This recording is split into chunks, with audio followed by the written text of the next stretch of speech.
Is anyone excited it's Christmas Day tomorrow? Okay, I always give this disclaimer when we start a Christmas Eve service. I always say, listen, if your spouse told you not to buy them something, leave here and go get them something, okay? Well, welcome to SouthPoint, where we're one church in multiple locations. I want to welcome those of you that came from our Lusby campus. We're so glad you're here. I want to welcome those of you from our Leonardtown campus, and those of you watching online. We're so glad that you're with us. Merry Christmas. I've discovered something that most families at Christmas time have some kind of tradition that they do or that they follow. We have a couple in our household, but one of them over the holidays at Christmas time is our family likes to do something. We love warm, fuzzy jammies in our family. Does anybody else like warm, fuzzy jammies in our family? So during the holiday season, Christmas season, we get our warm, fuzzy jammies, and my wife makes the best, delicious hot cocoa. We get some fuzzy blankets, and we all go downstairs, and we watch a Christmas movie. And every year, we kind of pick a different Christmas movie. And just a couple of weeks ago, my oldest daughter, had never seen the live-action Jim Carrey, The Grinch That Stole Christmas. And so we sat there, and we drank our hot cocoa, and we watched this movie. And I've seen the movie several times, but towards the end of the movie, after the Grinch's heart had grown 3 times, there was a scene that I had never noticed before that I think sums up what is so important at Christmas. So instead of me trying to describe the scene to you, we're going to hit the lights and turn them down, and I would like you to give your attention to the screens. Oh no, the slave, the precious, they'll be destroyed. And I care! What is the deal?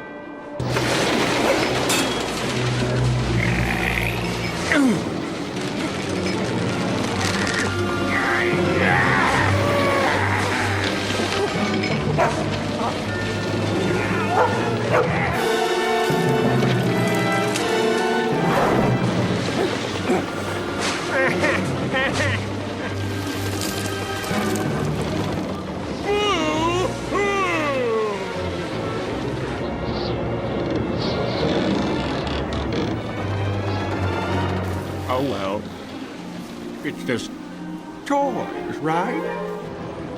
Hi, Mr. Grinch. What are you doing up there? I came to see you. No one should be alone on Christmas. Oh.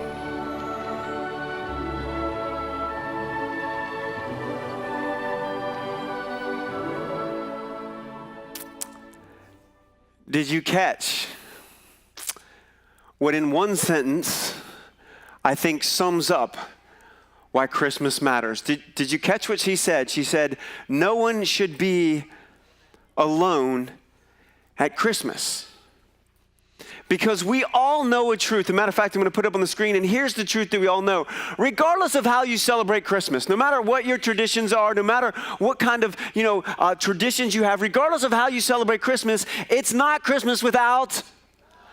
It's never Christmas without love. I mean, you can celebrate Christmas without all the decadent decorations. You can celebrate Christmas without all the fancy food. You can even celebrate Christmas without all the posh presents. But you cannot celebrate Christmas without love.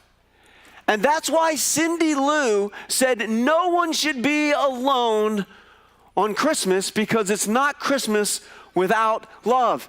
But not just any kind of love, because on one day out of the 365 days of the year, we try to give love flawlessly on Christmas Day, because it's not Christmas without love. And the reason that why we try on one day out of 365 days to give flawless love is because the other 364 days teach us a truth.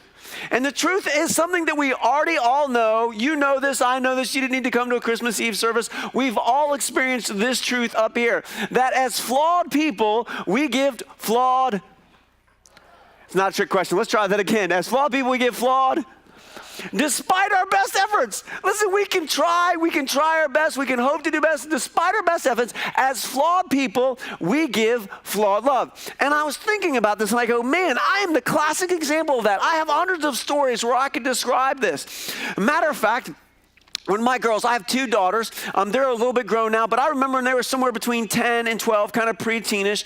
I remember one time I shared a cute story. I thought it was a cute story. I shared a cute story in the service, and everyone laughed, and everyone thought, oh, that was a great story. And then I got home, and there was my daughter waiting for me.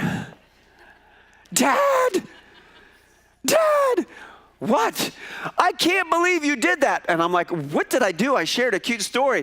One of my friends said that you told a story about me and everyone laughed and I'm so embarrassed. I can't believe you did that. You didn't even ask. And I go, I paid for everything. I didn't even know I asked for stories. But you know what? She's my daughter, and I should have asked, but I didn't. And then so, she's telling me why she's sad and how she's all embarrassed. And I utter the stupidest words. I'm a pastor, I'm an adult. I utter the stupidest words when somebody's upset. I said, you're overreacting. And you know what? That never ends well. That's free. If any of you just want to leave with a free tip for 2019, don't tell somebody when they're aggravated that they're overreacting. So I tell my daughter she's overreacting. And so my daughter looks at me and says, great. And so she turns and she walks up the stairs. Pounce, pounce, pounce, pounce, right? Up to the door. Swap, bang. And my wife says, man, you did a great job, Pastor Matt. And she turned and she walked away. And there I am as a flawed human being given flawed love. And it gets worse. So I realized that I was a moron. I realized that I wasn't a very good parent. So I go to the door and I try to talk to my daughter, and I'm talking through the door and I said, I'm so sorry. And then all of a sudden there's a piece of paper that my daughter slides into the door. And I pick up the piece of paper and I read it and it says, I hate you and your stupid church. It was okay, we're good, but you know what? She had every right because I didn't listen to her and I was wrong. Because no matter how hard I try, despite my best efforts as a flawed person, I give flawed love. And here's the sad thing. I don't just have one story like that. I have hundreds of them. I have them with my wife. I have them with my other daughter. I have them with my friends. I have them with my family. I have them with my coworkers. Because here's a truth that you've experienced and that I've experienced is that as flawed people, we give flawed love despite our best effort. And when flawed people give flawed love, here's what it does. It creates hurt and dysfunction that can't always be undone. And here's the thing. You too have a story where you've been impacted by flawed love. Each and every one of us has a story where someone's flawed love has impacted us. But if we are really honest, all of us have given flawed love, because I bet every single person in this room or watching from whatever campus you're at, all of us at once in our life had said something that is mean or hurtful because we were mad, sad, or upset. At some point, all of us at one time were absent or busy, and we were unavailable or not there when someone needed our care and our attention. All of us at some point have been selfish and got what we want, even though it cost somebody else something and it hurt them. We've all at some point put unfair expectations on others that we ourselves are not willing to live up to. At some point, we've all let disagreements and differences divide us from people that we care about. At some point, all of us have just flat out failed. We got it wrong. Because despite the fact that Christmas can't be Christmas without love, as flawed people, we give flawed love. So that's why at Christmas, we work so hard to give a love that is not flawed for 24 hours. But it leaves you and I asking an odd but fair question, doesn't it? Which is, why in the world do we celebrate love at Christmas time when our love is flawed and it leads to results we don't want? And the answer to that question might be life's most important answer, because Christmas reveals that we need a love that we cannot give. Or let me put it this way. We need an unfailing love. We need a love that is not flawed. We need a love that is not broken. We need an unfailing love that rescues us from our flaws and can fix what is broken. And this is why seeing Christmas matters. And when I say Christmas, I'm not talking about the pomp or the presents or all the things that go with that. I'm talking about the birth of this one named Jesus. You see, Christmas isn't the celebration of our flawed love. No, Christmas is the celebration of an unfailing love that we so desperately need, that can fix and forgive, but it came undeserved. And this is why we celebrate Christmas. Because in this busted and broken world, there is a love that isn't bent. There is a love that isn't warped. There is a love that is not flawed. There's an unfailing love that rescues me, that rescues you, that rescues us, and can fix and forgive our flawed love. Matter of fact, 1,500 years before the birth of Christ, there was a foretelling of the very first Christmas. And this foretelling of the very first Christmas reveals what Jesus would be all about, this birth of this one named the Christ. We pick it up in Isaiah, and it says, "For unto us a child is born, to us a son is given, and the government will be upon his shoulders." And what he's saying is, listen, there will become a time where there's this one who is born, this son will be given, and he will rule over everything. And what does the birth of this one mean to us? And it goes on to say this: "And he will be called Wonderful Counselor, Mighty God, Everlasting Father, and Prince of Peace." We've been in a series called Seeing Christmas for the last 3 weeks, and we've talked about how the birth of this one named Jesus as the Wonderful Counselor can give us joy. We've talked about how the birth of this one, the Mighty God, can give us hope. We've talked about how the birth of this one called the Prince of Peace can give us peace. We talked about how the birth of this one named Jesus, Everlasting Father, can give us a love that does not fail. 2,000 years ago, God sent his unfailing love into the world to fix what was busted and broken. This unfailing love has the power to do what you and I can't. This unfailing love does not come in the form of religion. This unfailing love does not come in the form of an organization or a church or a pastor. This unfailing love comes in the form of a person named Jesus. And here's the most important thing as we celebrate his birth, is that Jesus didn't stay a baby in a manger. Jesus lived a life of this unfailing love that was so amazing that 2,000 years later, 1/3 of the planet still celebrates his birth. His love, his unfailing love, was so powerful and so pure that death could not destroy it because his tomb is empty.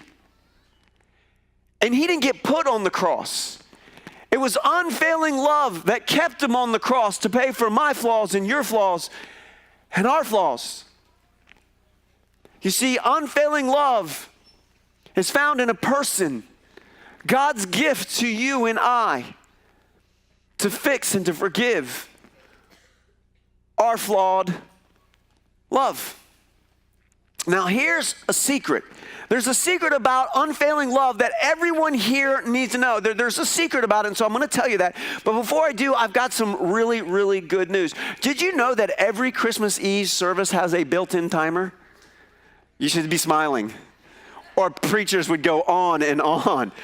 You know, we have a built-in timer called Kids in the Service this time.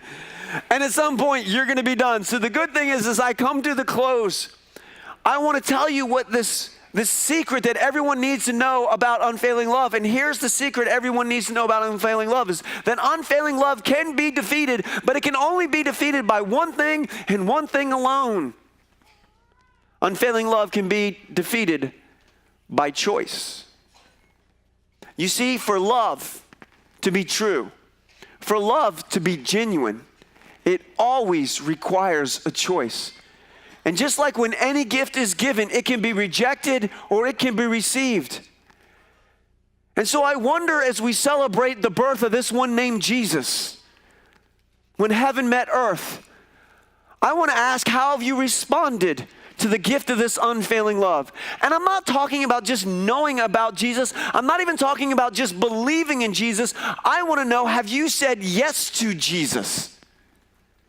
Because your response to that has a significant impact on eternity. Christmas is upon us. And most of us tomorrow will experience Christmas. And well, what Christmas is all about. Being with loved ones, flaws and all. And as you're celebrating Christmas with the loved ones, flaws and all tomorrow, our hope and our prayer is that you would truly see Christmas for what it is. God's unfailing love found in a person named Jesus who rescues us from our flawed love. Merry Christmas.